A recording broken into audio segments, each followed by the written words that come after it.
Señor bendiga tu vida. Puedes tomar tu asiento. Qué hermosa es su presencia.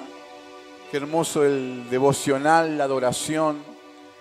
Y sentimos al Señor en este lugar. ¿Cuántos sienten la mano de Dios sobre tu vida y sobre mi vida? ¿Cuántos sienten la mano de Dios sobre este lugar? Amén. Aleluya. Gracias, cuando la mano de Dios está sobre nosotros, cuando su espíritu, su unción, su gloria está sobre nosotros, algo tiene que acontecer y ocurrir como pasó con Ezequiel. Por eso te invito a que vayas rápidamente al libro de Ezequiel, capítulo 37. ¿Hay alguien que está por primera vez aquí? Yo me gustaría que levante sus manos solamente para saludarlo. ¿Hay alguien que está por primera vez? Allí, bien, hay una mano que se levanta, dos manos que se levantan. Comenzamos por las damas. ¿Cómo es tu nombre? Karina. Dios te bendiga, Karina. Le damos un fuerte aplauso. La recibimos con un caluroso aplauso. ¿Tu nombre, jovencito? Rodrigo. Dios te bendiga, Rodrigo. Le damos otro fuerte aplauso. No queremos que se retiren de este lugar sin antes darle un abrazo, saludarlos, darle la bienvenida a la familia de Cristo y también orar por ustedes porque Dios los trajo con un propósito. Así que no se vayan sin antes todo esto ocurra. Amén. Ezequiel capítulo 37. Vamos a leer un pasaje súper conocido para los que son lectores de la palabra. Es un pasaje súper conocido. Y es el valle de los huesos secos. Y dice la palabra del Señor, si usted lo tiene, Ezequiel 37, verso 1 dice: la mano de Jehová vino sobre mí y me llevó en el espíritu de Jehová. Vuelvo a preguntar, ¿cuántos sienten que la mano de Jehová está sobre usted, está sobre su vida? ¿Cuántos sienten eso? Entonces, el Espíritu te va a comenzar a llevar, como le ocurrió a Ezequiel. Hay gente que está metiéndose con Dios en oración, en devocionales, en búsqueda. Y eso provoca que te metas en el Espíritu. Eso provoca que Dios te lleve en el Espíritu. Eso trae revelación, trae visión a nuestras vidas cuando estamos en el Espíritu. Vuelvo a preguntar esta noche, ¿cuántos están en el Espíritu, iglesia? Diga amén. Aleluya. Y los que dicen, yo todavía no, pastor, no me metí, no me enganché. Bueno, estás a tiempo y hoy puede ser un gran comienzo. Dice, y me puso en medio de un valle que estaba lleno de huesos, y me hizo pasar cerca de ellos por todo alrededor, y aquí que eran muchísimos sobre la faz del campo, y por cierto secos en gran manera. Y me dijo, hijo de hombre, ¿vivirán estos huesos? Y dije, Señor Jehová, tú lo sabes. Me dijo entonces, profetiza sobre estos huesos y diles, huesos secos, oíd palabra de Jehová. ¿Cuántos saben que la palabra de Dios tiene poder en esta noche? Aleluya. Dice así, ha dicho Jehová el Señor a estos huesos, he aquí yo hago entrar espíritu en vosotros y viviréis, y pondré tendones sobre vosotros y haré subir sobre vosotros carne y os cubriré de piel y pondré en vosotros espíritu y viviréis y sabréis que yo soy Jehová. ¿Cuántos dicen amén? Dice, profeticé pues como me ha mandado. Y hubo un ruido mientras yo profetizaba. Hay un ruido se va a provocar en esta noche, en este lugar, cuando comiences a soltar palabra de Dios, porque hay una iglesia que está en el Espíritu, avivada por el fuego del Espíritu Santo. ¿Cuántos dicen aleluya? ¿Cuántos dicen gloria a Dios? Dice, y aquí un temblor y los huesos se juntaron, cada hueso con su hueso. Y miré, y he aquí que tendones sobre ellos. Y la carne subió y la piel cubrió por encima de ellos. Pero no había en ellos espíritu. Y el 9 dice, Y me dijo, profetiza al Espíritu, profetiza, hijo de hombre, y di al Espíritu, así ha dicho Jehová el Señor, Espíritu, ven de los cuatro vientos y sopla sobre estos muertos y vivirán. ¿Cuántos dicen amén? ¿Cuántos dicen gloria a Dios en esta noche? Dice, y profeticé como me había mandado. Entró espíritu en ellos y vivieron y estuvieron sobre sus pies un ejército grande en extremo. Y el 11 dice, me dijo luego, hijo de hombre, todos estos huesos son la casa de Israel. He aquí ellos dicen, nuestros huesos se secaron y pereció nuestra esperanza y somos del todo destruidos. Por tanto profetiza y dile, así ha dicho Jehová el Señor, he aquí. Yo quiero que cierres tus ojos en esta noche porque es palabra de Dios. Y la palabra de Dios tiene poder para tu vida en esta noche. Tiene poder para tu corazón, para tu familia, para tu hogar. Dice, pueblo mío, os haré subir de vuestras sepulturas y os traeré a la tierra de Israel y sabrás que yo soy Jehová cuando abra vuestros sepulcros y los saque de vuestras sepulturas. Pueblo mío, decreto de vida, se van a abrir sepulcros espirituales en el nombre poderoso de Jesús. Porque cuando hay una iglesia que está en el Espíritu, todo lo que está muerto recobra vida en el nombre poderoso de Jesús. Aleluya. Y dice, y pondré mi espíritu en vosotros y viviréis y os haré reposar sobre vuestras tierras y sabréis que yo soy Jehová. Hablé y lo hice, dice Jehová. Jehová habla y Jehová lo hace. Jehová habla y Jehová lo hace. ¿Cuántos dicen gloria a Dios? Cuando uno ve esta visión de Ezequiel 37, encontramos en este libro de este profeta, encontramos diversas visiones. Y es un libro que uno tiene una relación con Apocalipsis, con Daniel. Pero encontramos un libro de visiones hasta extrañas, que en nuestra mente nos tenemos que usar mucho la imaginación. El capítulo 1, hay una visión que tiene Ezequiel sobre el valle de Quebar, donde él ve la gloria divina de Dios. Pero hay un contraste en lo que ve en el capítulo 1 con lo que ve en el capítulo 37, mientras en el capítulo 1 ve la gloria de Dios. En el capítulo 37 acabamos de leer que ve un valle lleno de huesos secos. Un lugar que solamente hay huesos secos, que dejó de hace tiempo tener vida. Y ese valle de huesos secos, esa visión, es una visión y un pasaje bíblico que nos habla de una metáfora de la condición que se encontraba el pueblo de Dios.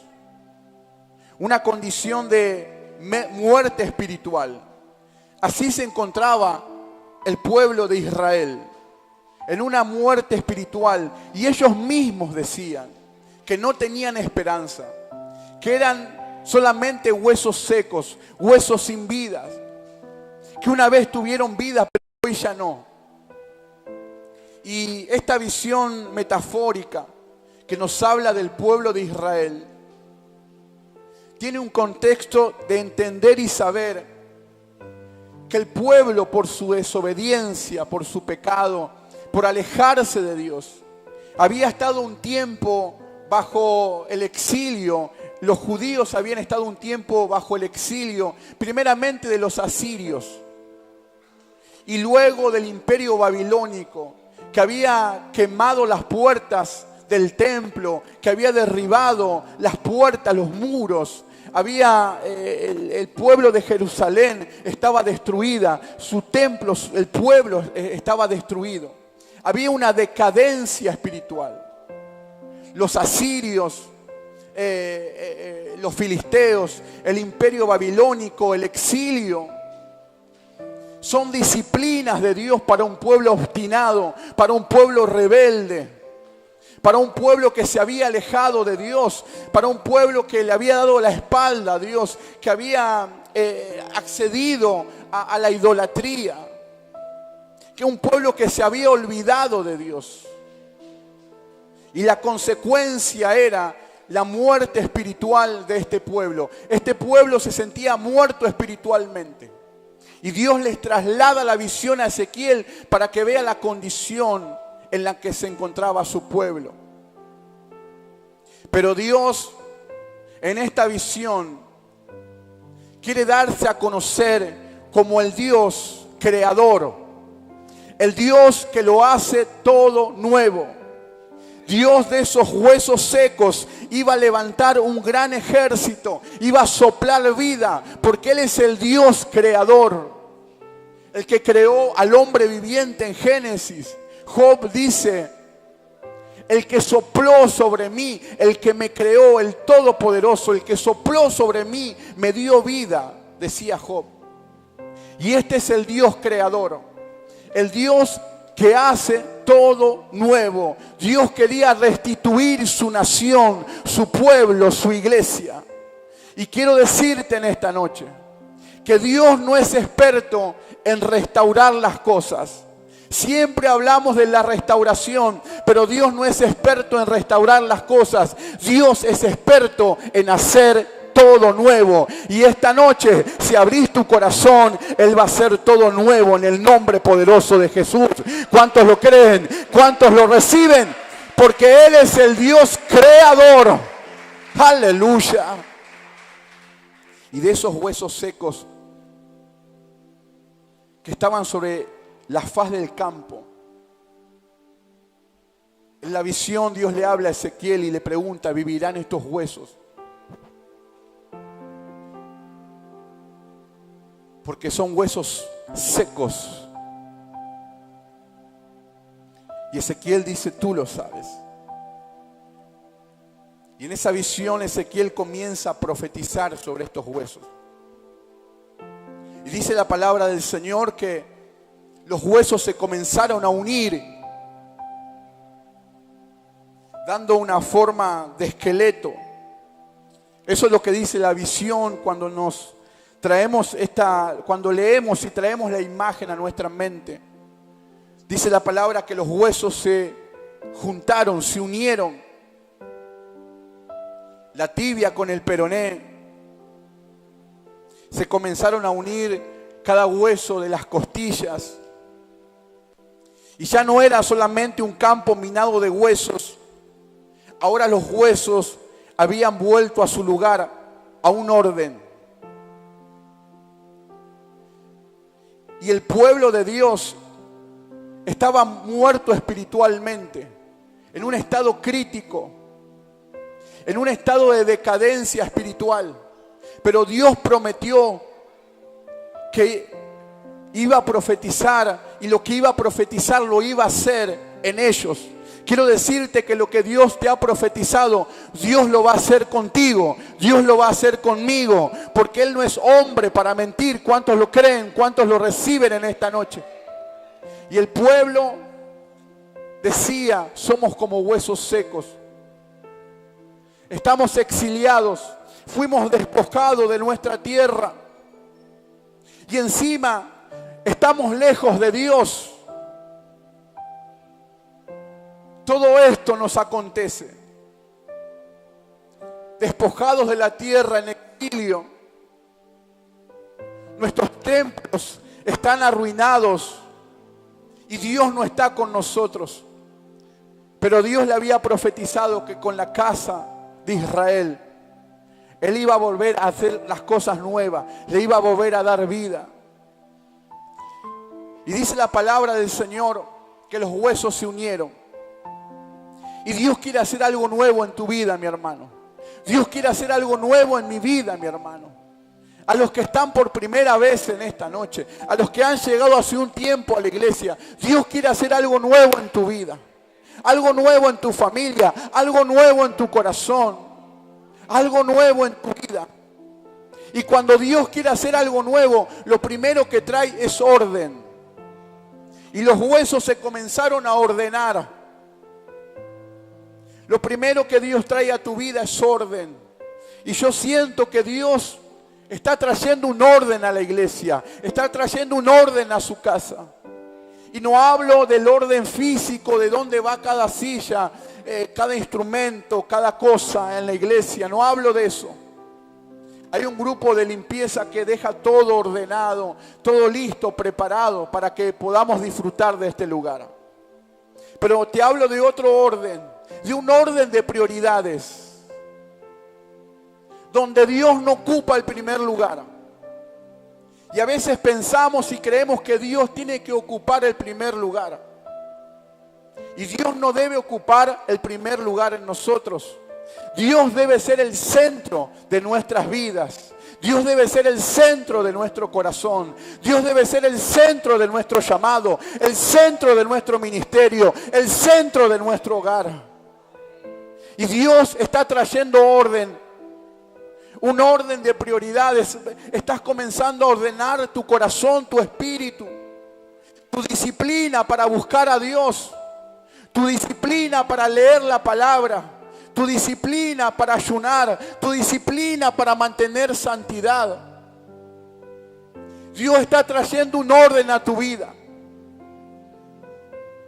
Hace un tiempo atrás, cuando lideraba jóvenes, hace mucho tiempo atrás, le había hecho un trabajo a los jóvenes, le hice sacar una hoja y un lápiz y les dicté palabras. Y en esas palabras estaba Dios, familia, trabajo, ministerio, llamado. Y les pedí que luego las ordenaran como ellos consideraban que debía ser el orden. Obviamente todos pusieron Dios primero. Algunos pusieron la familia primero, era respetable. Pero mayormente los jóvenes habían puesto a Dios en el primer lugar. Después venía la familia, el llamado, el ministerio, el trabajo, etcétera, etcétera. Y yo lo que quería que se den cuenta es que Dios no está en el primer lugar. Que Dios debería ser el centro. Lo idóneo hubiese sido que lo saquen a Dios de esa lista. Que enumeren las palabras y que Dios lo pongan como centro. Y yo sé que Dios en este tiempo está llamando a la iglesia, que Él sea el centro de nuestras vidas. Que podamos vivir y que Dios pueda traer ese orden que estamos necesitando. Ese tiempo para buscar de Él. Ese tiempo no solamente para servir, sino también para buscarlo. Ese tiempo no solamente de ocuparnos de la obra, sino de ocuparnos de estar con el dueño de la obra. Dios está ordenando tu tiempo, tus días, tus noches, para que comencemos a buscar de Él. Y lo segundo que ocurre es que sobre esos huesos secos comenzó a subir la carne, comenzó a subir los tendones. Y dice que fueron recubiertos de piel. Algo se había regenerado. Algo que estaba muerto, que estaba seco, se había regenerado. Se vislumbraba la profecía que Dios había dicho sobre ellos. Dios dijo, este pueblo dice, nuestros huesos se secaron y perecieron. Pero Dios también dijo que los iba a restituir, que les iba a dar vida, que iban a volver de su exilio, que iba a hacer las cosas nuevas, que los iba a perdonar, que los iba a sanar, que los iba a levantar. Y se estaba vislumbrando que la restitución, que la palabra que Ezequiel profetizaba estaba causando efecto. Y yo creo que este tiempo se está vislumbrando que algo poderoso de Dios viene para tu vida, que algo glorioso de Dios viene para la iglesia, para restituir tu vida, para levantar tu vida, para darte vida en el nombre poderoso de Jesús. Aleluya. Se vislumbra. Ya no hay sequedad, ahora hay tendones. Ahora hay carne, ahora hay piel. Ahora la piel tiene otro color. Ahora la iglesia tiene otro color. Ahora mi vida tiene otro color. Ahora mi vida tiene otro semblante porque me estoy metiendo con Dios. Lo estoy buscando. Hay días que me olvido de hacer los devocionales, es verdad. Hay días que la carne me es más fuerte. Pero sé que Dios me llama. Sé que Dios algo nuevo quiere hacer en mi vida. Algo se vislumbra, mi hermano. Lo que estaba seco hoy ya no está seco. Tiene tendones, tiene carne, tiene piel. Aleluya. ¿Cuántos dicen amén? Pero sin embargo,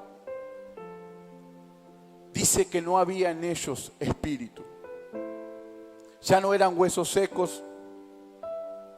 Ahora era un cuerpo, pero un cuerpo que no tenía vida.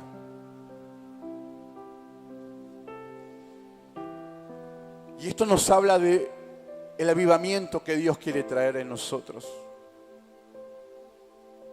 Le faltaba vida, le faltaba el soplo del Espíritu, le faltaba el soplo del Espíritu Santo. Y cuidado,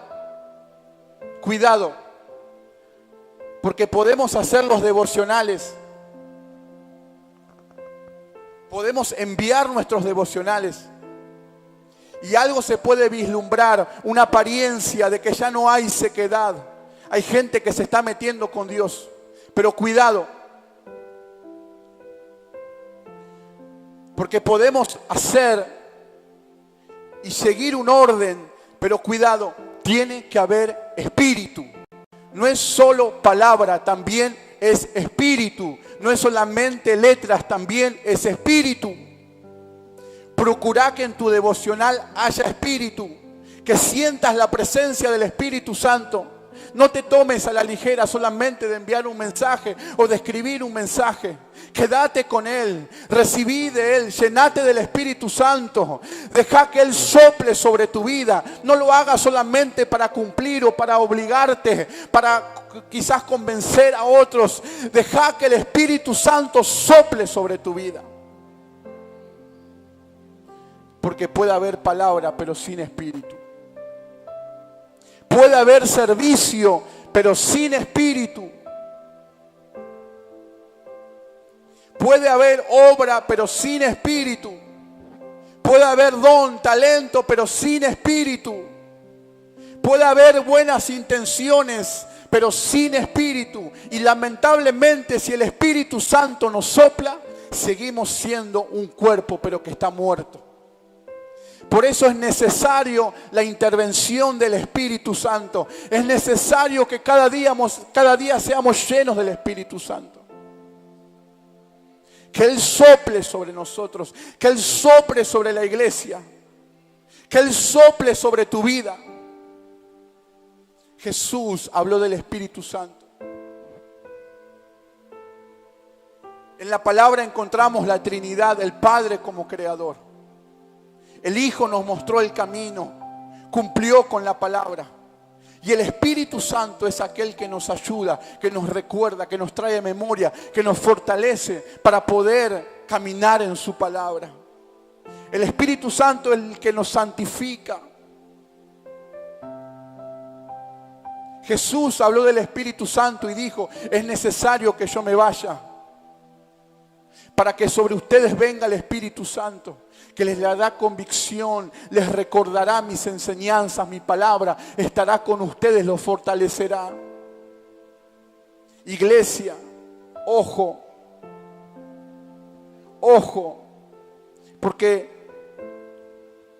Podemos dejar atrás una sequedad, tener una apariencia. Pero si el Espíritu no sopla, sigue siendo algo muerto. Ya no son huesos, es un cuerpo, pero igualmente sigue estando muerto. Necesitamos el soplo del Espíritu Santo. Necesitamos ser renovados por el Espíritu Santo. Necesitamos ser llenos por el Espíritu Santo. Necesitamos ser saciados por el Espíritu Santo. ¿Cuántos dicen amén en esta noche? Y dice que Él dijo, profetiza y dile. Profetiza. Aleluya. En el verso número 9. Así ha dicho Jehová el Señor, Espíritu, ven de los cuatro vientos y sopla sobre estos huesos muertos y beberán. Sopla. El soplo del Espíritu Santo.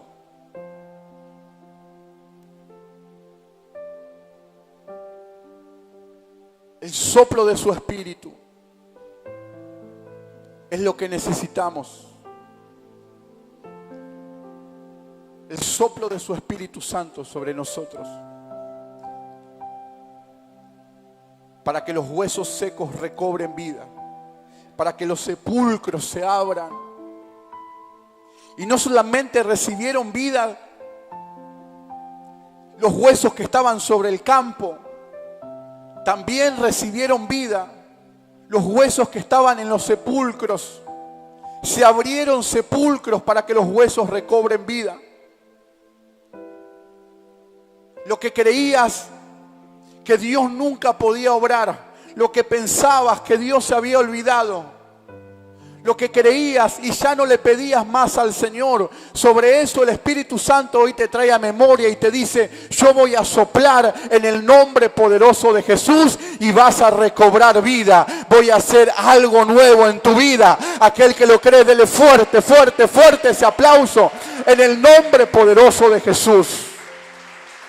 Aleluya. Si no tenemos el soplo del Espíritu, podemos tener buenas intenciones, un buen cronograma de lectura,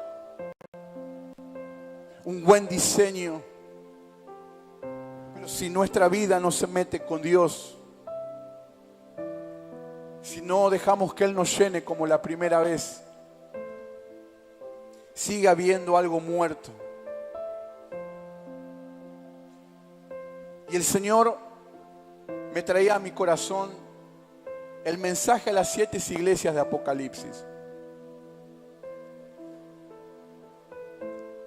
Y hay 2 iglesias que son las de Filadelfia y la de Esmirna, que Dios no tiene problemas con ella. Dios no tiene problemas con la iglesia de Esmirna y de Filadelfia. Una iglesia como el decreto de vida. Dios no tiene problemas con nosotros. A la iglesia de Filadelfia le dice, tenés un gran amor. Sos reconocida por el amor. Guardás mi palabra. Y a la iglesia de Esmirna le dice, sos humilde, sos pobre, pero en el espíritu sos rica. Muchos te ven como la iglesia humilde, la iglesia pobre, pero espiritualmente eres rica. Con la iglesia de Filadelfia y de Esmirna Dios no tiene problemas. Ahora, con la iglesia de Éfeso hay problemas. Le dice, yo conozco tus obras, que trabajas arduamente. Conozco tu esfuerzo, conozco tus capacidades, pero tengo contra ti que has dejado tu primer amor.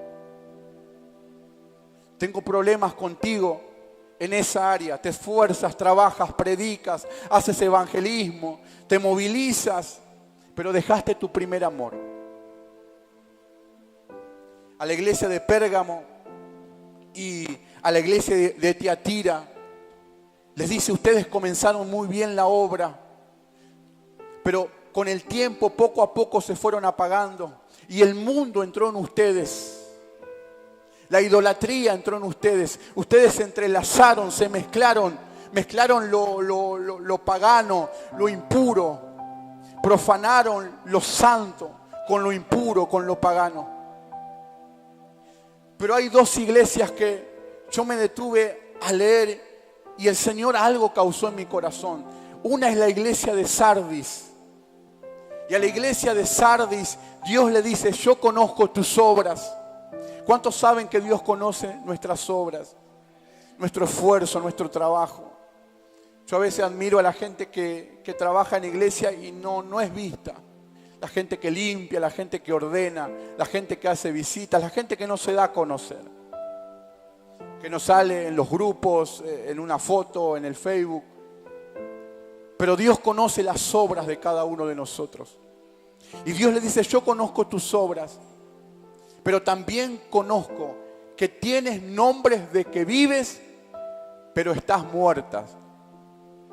Apocalipsis capítulo 3 le habla a la iglesia de Sardis, fuerte. Yo conozco que tienes un nombre de que vives, pero estás muerta. Yo conozco que aunque aparentas una cosa, tienes apariencias de algo, eres otra. Hay un contraste en cómo te llamas a cómo realmente eres. Hay un contraste entre tu nombre, en lo que te hace llamar, y realmente de la forma que vives. Tienes nombres de que vives, pero estás muerta. Y habla de una apariencia. Habla de un maquillaje. De mostrar algo que realmente no es. De intentar mostrar algo que realmente no es.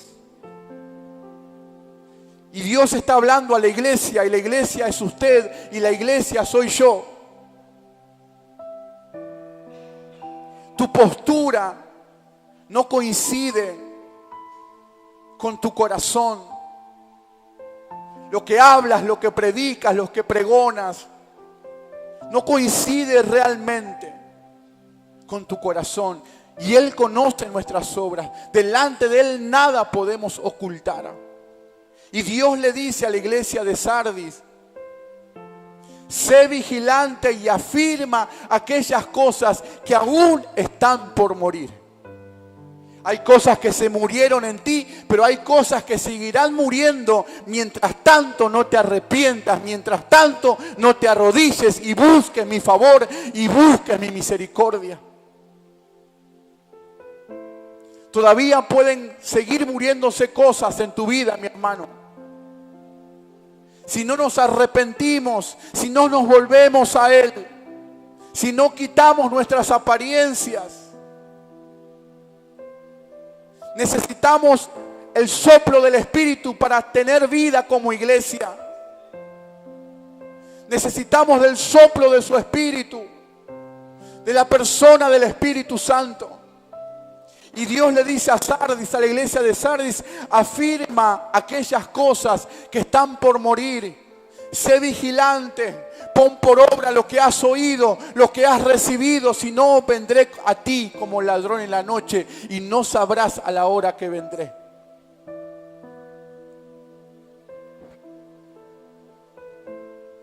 Un mensaje que nos llama al arrepentimiento,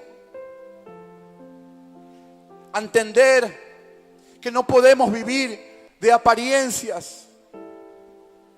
Que Dios quiere realmente restituirnos, realmente hacer las cosas nuevas. Que si nos ponemos en sus manos, lo que es hueso seco va a recobrar vida. Pero necesitamos el arrepentimiento. Necesitamos volvernos a Él, quitar la apariencia de nuestras vidas y realmente ser una iglesia activa, pero una iglesia viva. Sardis era una iglesia activa, pero era una iglesia muerta. Dios quiere una iglesia activa, pero también quiere una iglesia viva. Y la vida te la da el Espíritu Santo, iglesia. La vida te la da el soplo del Espíritu Santo, la presencia, la gloria, la manifestación de su gloria. Es lo que nos hace una iglesia viva. arrepiéntete. Y lo que has recibido, lo que has oído, pon por obra. Pero también Dios le dice a la iglesia de Sardis, hay gente, todavía un remanente que no ha manchado sus vestiduras blancas, se ha permanecido fiel y santo para mí. Quiero decirte en esta noche que hay un remanente en esta casa que todavía no se ha contaminado, que se va a levantar en el nombre poderoso de Jesús a recibir el soplo del Espíritu Santo para hacer una iglesia viva, una iglesia empoderada, una iglesia que espere al Señor con sus vestiduras blancas. Aleluya, aleluya. Gracias, Señor. A la iglesia de la Odisea, Dios le dice: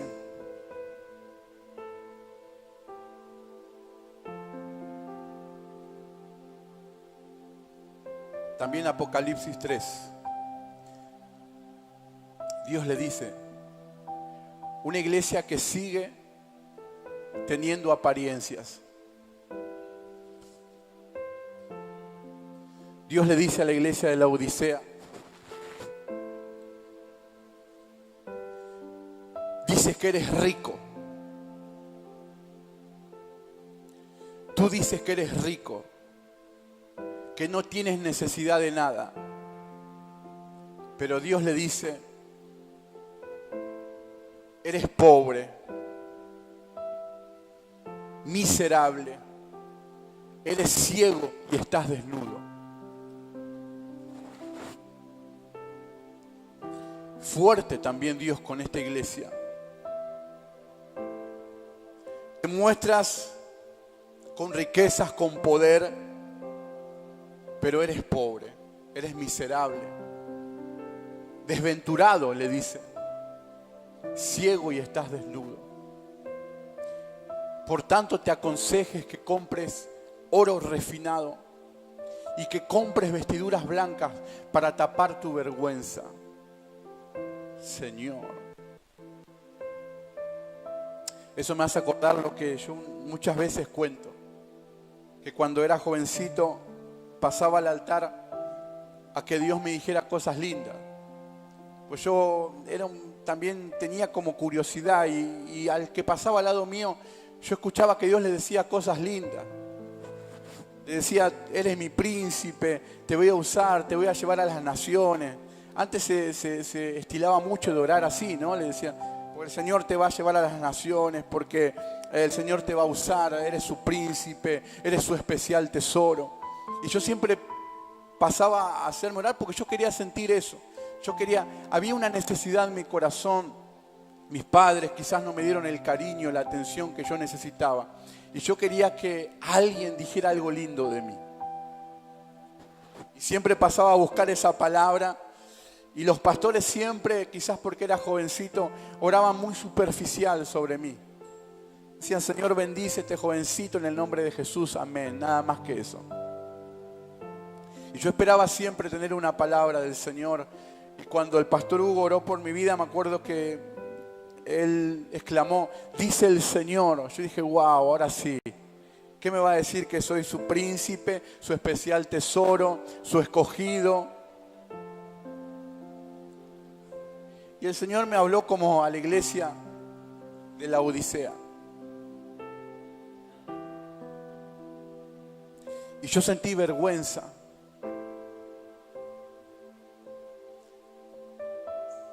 Porque yo me di cuenta que todo este tiempo no había sido el hijo que Él quería que sea. Lo mayor que podemos alcanzar como hijo de Dios no son los nombres, el reconocimiento. Lo mayor que podemos alcanzar como hijo de Dios es ser los hijos que Él quiere que seamos. Y yo me sentí mal porque dije, todo este tiempo no fui el hijo que querías.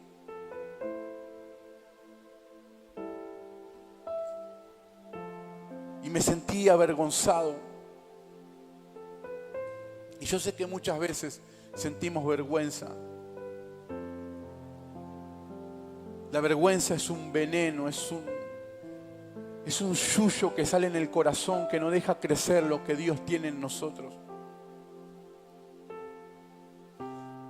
Nadie da a conocer sus vergüenzas. Nadie da a conocer sus miserias.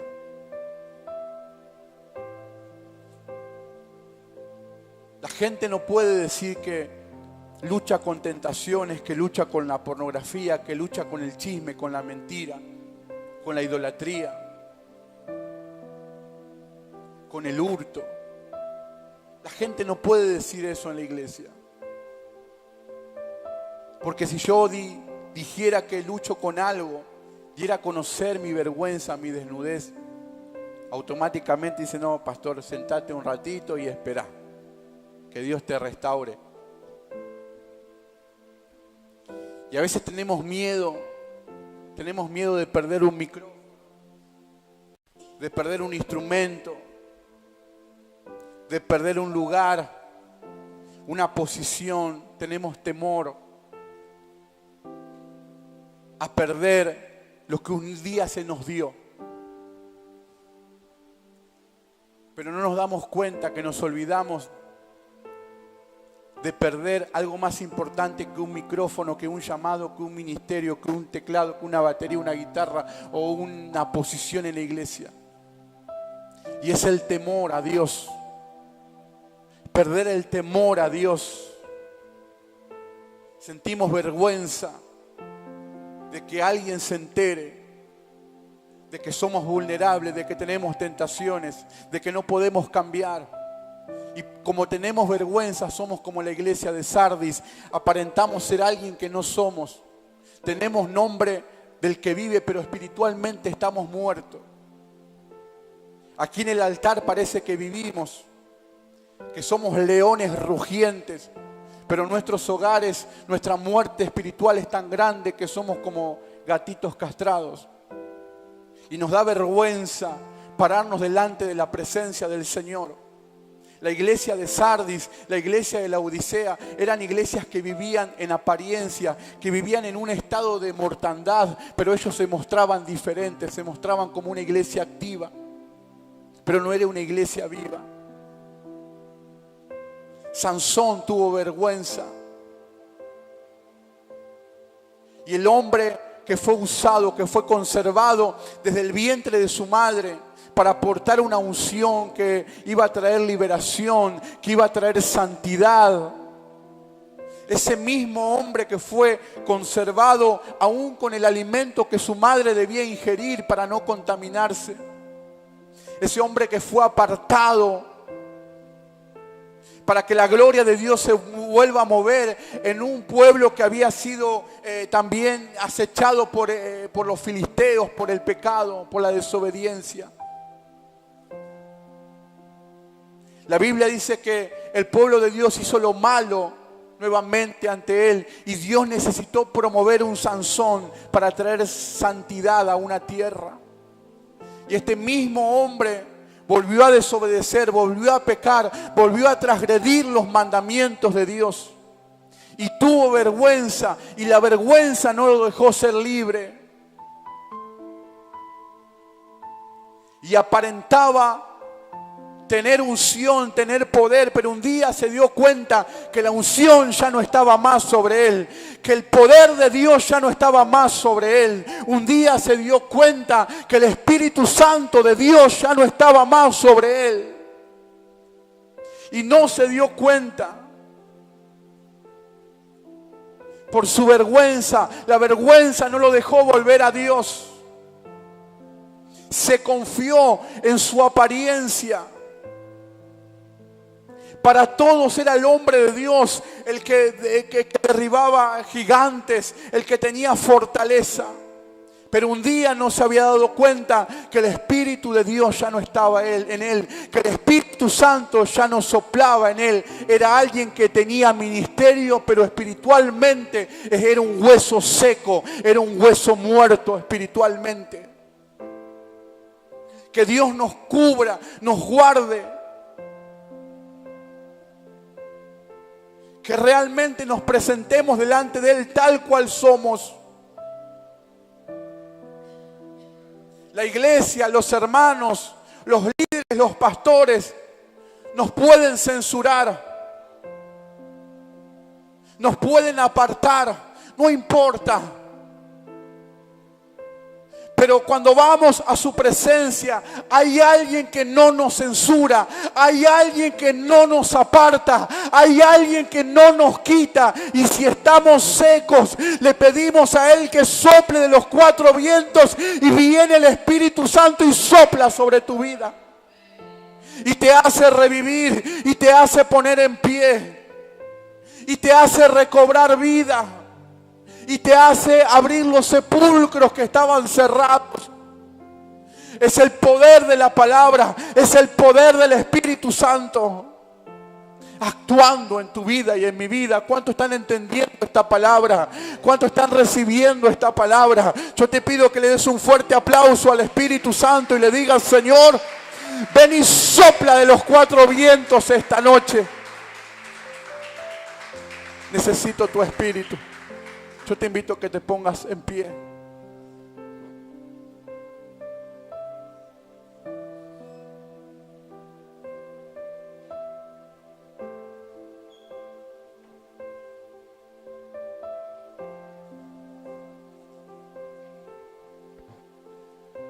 Aleluya. Dios no es el Dios restaurador, es el creador. Nosotros somos de restaurar las cosas. Vieron que en casa se rompe una mesita y decimos: deja que yo, le decimos a nuestra esposa, bueno, yo no me doy maña para nada, pero vieron que los que se dan maña dicen: no, deja, yo ahora la arreglo, la acomodo, le pongo una pata, le saco a otra mesa o algo. El otro día se rompió en casa el placar y ahí estuvimos con Vale arreglándolo, por unos clavitos, como restaurándolo. Y yo le decía: esto lo vamos a hacer hoy y mañana se va a romper, es en vano. Tenemos que comprar uno nuevo. Es que Dios hace las cosas nuevas, Dios nos restaura. Sí, chicos, si quieren puede pasar, ya terminamos. Dios necesita hacer nuevas las cosas. Y hoy puede ser el comienzo para que algo nuevo se haga en tu vida, en tu familia, en tu corazón, en tu hogar. Hoy Dios puede hacer algo nuevo. Y lo que creías que no tenía solución, lo que estaba muerto. Yo cuando pensaba en esta palabra, digo, es como ir a un cementerio y caminar por cada sepultura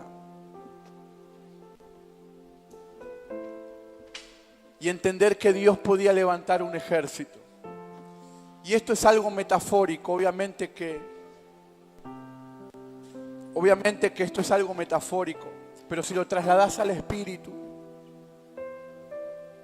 ¿cuántas cosas se murieron en nosotros? ¿Cuántas cosas dejaron de tener vida? ¿Cuántas cosas se secaron? Y Dios tiene que hacer todos los días soplar con su Espíritu Santo.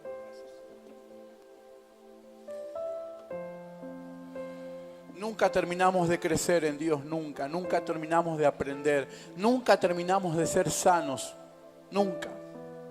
Porque Dios cada día nos tiene que sanar, cada día nos tiene que pulir, cada día nos tiene que levantar, cada día nos tiene que ministrar.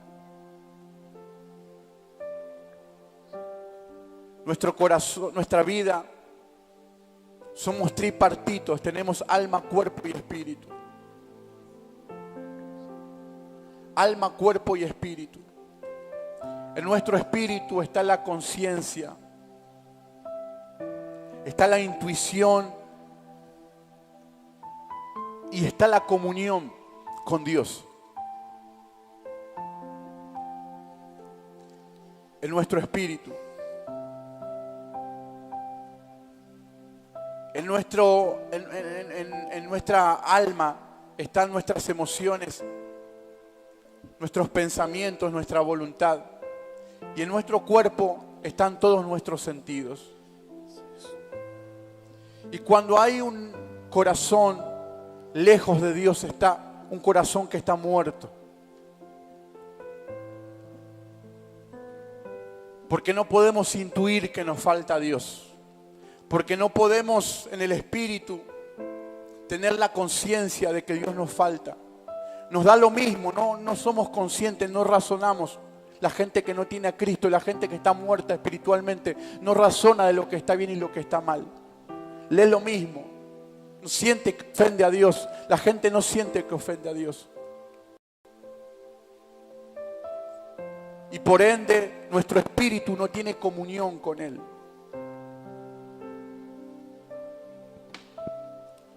Pero en esta noche, esa comunión se va a restablecer en tu vida. Esa conciencia. Yo te invito a que cierres tus ojos y mientras adoramos al Señor, si hay alguien por favor que necesita oración, no sienta vergüenza. No sienta vergüenza. Mire, yo de los que estamos aquí soy el más vergonzoso. El más vergonzoso. Pero hoy yo si tengo que correr a este lugar, correría y le diría, Señor, perdóname. Y como predicador, los predicadores siempre hacemos pasar a la gente adelante. No nos damos cuenta que somos los primeros que tenemos que pasar adelante, porque Dios nos habló primeramente a nosotros. Porque Dios nos ministró primeramente a nosotros. Dios me ministró con esta palabra. No se crea que yo dije, ¿qué puedo llevarle a la iglesia? No, Dios me ministró a mí. Por tanto, siempre seré el primero en pasar al altar para decirle, Señor, perdóname. Señor, haz algo nuevo en mi vida. Señor, hay tantas vergüenzas en mi vida, tantas miserias. Yo te la necesito presentar en esta noche. Y aunque sea pastor, aunque sea líder, aunque sea consejero, cualquier función que tenga en la iglesia, yo necesito venir delante de tu presencia. Porque si hay alguien que conoce mis obras, mi corazón, mi vida y mi espíritu, ese eres tú, Señor. Ese eres tú.